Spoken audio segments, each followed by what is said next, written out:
Orang itu kalau mentalnya memberi itu berarti selesai dengan dirinya. Tapi kalau tidak bermental memberi pasti tamak. Dan tamak itu mesti menghakimi orang lain. Maka dalam kitab hikam diterangkan penyakit terberat itu tamak. Kenapa? Karena orang pikir itu tidak ada kata-kata kitab hikam, bukan kata saya. Yang ada itu tamak. Misalnya gini, saya kenal PLT Bupati Kudus. Tidak pernah saya bilang beliau kikir. Tapi sekali saya pernah mengajukan proposal tidak kesampaian.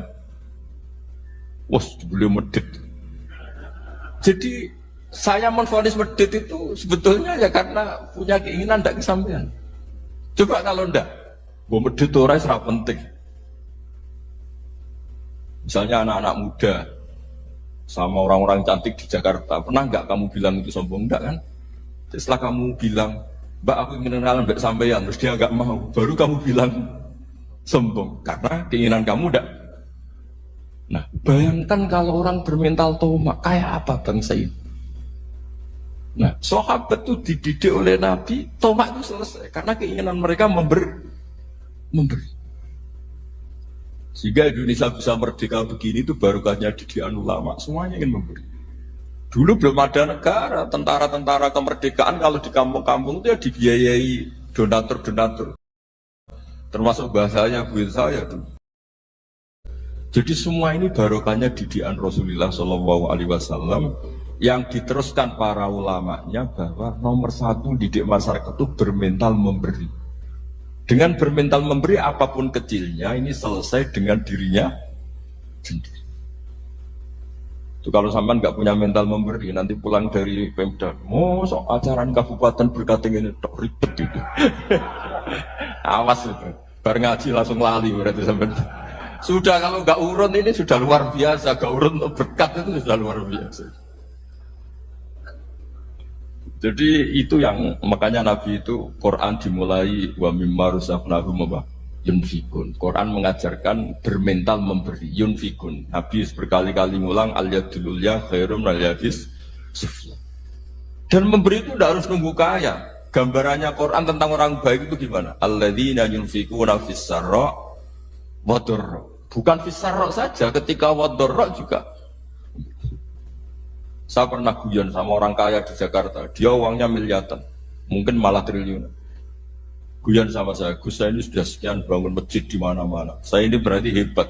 Enggak kata saya, enggak ada masjid agama tetap jalan kata. Karena di kampung-kampung sudah banyak masjid kata. Masih keren tukang becak kata. Kok bisa Gus? Sampai nyumbang masjid 1 miliar, itu masjid apa kata saya? Ya masjid-masjid besar. Nah itu paling dipakai kubah atau menara atau apalah yang tidak mendesak. Tapi kalau orang miskin, ngutangi orang miskin itu kalau nggak utang hari itu nggak makan. Kan nggak mungkin tukang becak ke utang ada bank atau orang kaya raya kan kenal saja enggak. Mesti orang miskin utangnya sama orang miskin. Saya kalau orang kaya utang Habib Bidin mesti mau beli Innova. Karena level orang elit, jadi utangnya itu beli Innova, aksesoris Innova seri terbaru. Tapi kalau orang miskin sama orang miskin utangnya itu beras untuk nyawa ya. Artinya apa? Kalau saya diutangi Habib Bidin untuk beli Innova itu ganjarannya itu sekunder. Tapi kalau sesama orang miskin itu ganjarannya primer. Keren mana? Hutang-hutangannya orang miskin sama orang kaya. Satu menyelamatkan nyawa, satu menyelamatkan citra.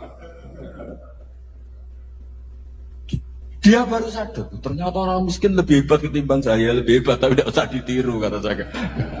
Cuma dia menjadi tidak sombong sekian miliar yang disumbangkan ke masjid, karena dia menjadi tahu ternyata itu tidak banget.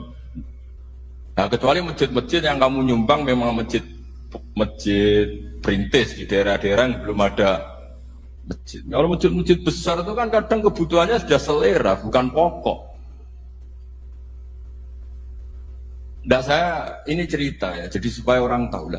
Zaman Nabi itu orang sudah selesai semua dengan dirinya sendiri. Jadi maksud saya Islam nggak apa-apa tanpa masjid itu masjid yang sudah sifatnya selera. Indonesia kan masjid sudah sifatnya selera semua.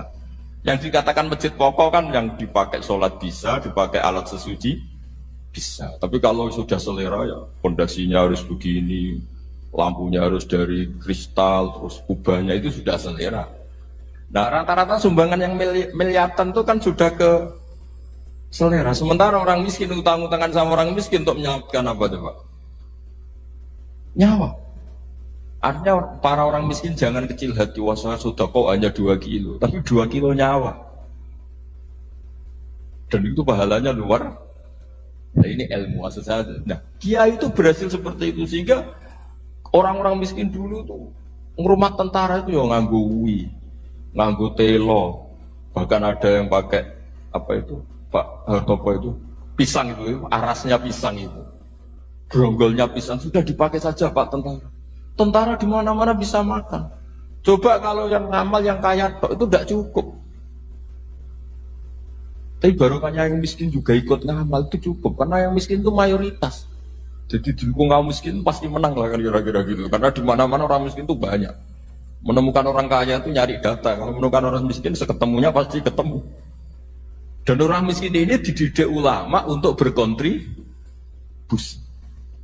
Sehingga banyak tentara yang ketika dicari Belanda pura-pura jadi petani. Ini juga yang menyelamatkan orang miskin. Nah, ulama dulu itu orang paling sukses mensuasanakan seperti itu.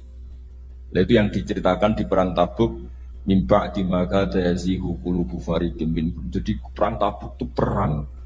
Di antara yang paling diceritakan Allah berkali-kali apa? Ya Rasulullah tadi malam saya buruh dan ini dapat 2 sok ya kira-kira berapa kilo. Yang separuh untuk keluarga kami, yang separuh saya sumbangkan ke jenengan. Lu coba perang antar negara hanya menyumbang 2 kilo beras, bayangkan. Tapi nilainya bukan 2 kilo. Kalau 2 juta rakyat Indonesia nyumbang 2 beras, artinya hubungannya dengan negara hubungan ingin memberi. Dan barokahnya hubungan ingin memberi, ora pati kecangkeman tomak, ora pati kakean menuntut. Ini yang mahal itu yang gak ternilai itu.